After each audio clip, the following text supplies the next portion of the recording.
नागपुरातील प्रतापनगर परिसरात सायबर फसवणुकीची धक्कादायक घटना समोर आली आहे।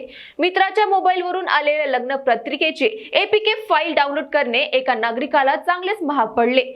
नरेश ठाकरे याचा मोबाईल हॅक करून सायबर ठगाने त्याच्या युनियन बँक ऑफ इंडिया खात्यातून 6,12,209 रुपये ऑनलाईन ट्रान्सफर करत आर्थिक फसवणूक केली। या प्रकरणी प्रतापनगर पोलीस ठाण्यात गुन्हा दाखल करण्यात आला असून पुढील तपास सुरू आहे। याबाबतची माहिती पोलीस उपनिरीक्षक साईनाथ काकरवाल यांनी दिली। नमस्कार, पोलीस ठाणे राणा प्रतापनगर हद्दीतील 52 वर्षीय फिर्यादी यांनी पोलीस स्टेशन येऊन फिर्याद दिली की ते रात्री झोपलेले असताना त्यांच्या मित्राच्या व्हॉट्सअप नंबरवरून त्यांना एक लग्नाची पत्रिका आली। ती त्यांनी ओपन करून बघितली असता त्यांना सारखे OTP येत असल्याने त्यांनी त्यांचा मोबाईल बंद करून ते रात्री झोपून गेले।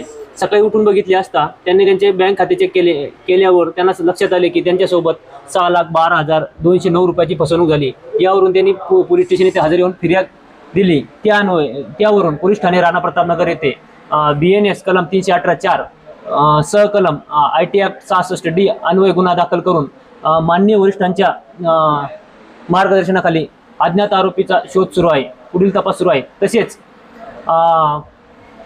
पोलीस ठाणे हद्दीतील नागरिकांना आवाहन करतो की आपल्यासोबत अशा प्रकारचे फ्रॉड झाल्यास 1930 वर कॉल करून आपण सदर फ्रॉड बाबत तक्रार नोंदवावी। तसेच याबाबत आपल्यास माहिती नसल्यास पोलीस ठाणे येथे तात्काळ हजर येऊन आपली तक्रार नोंदवावी।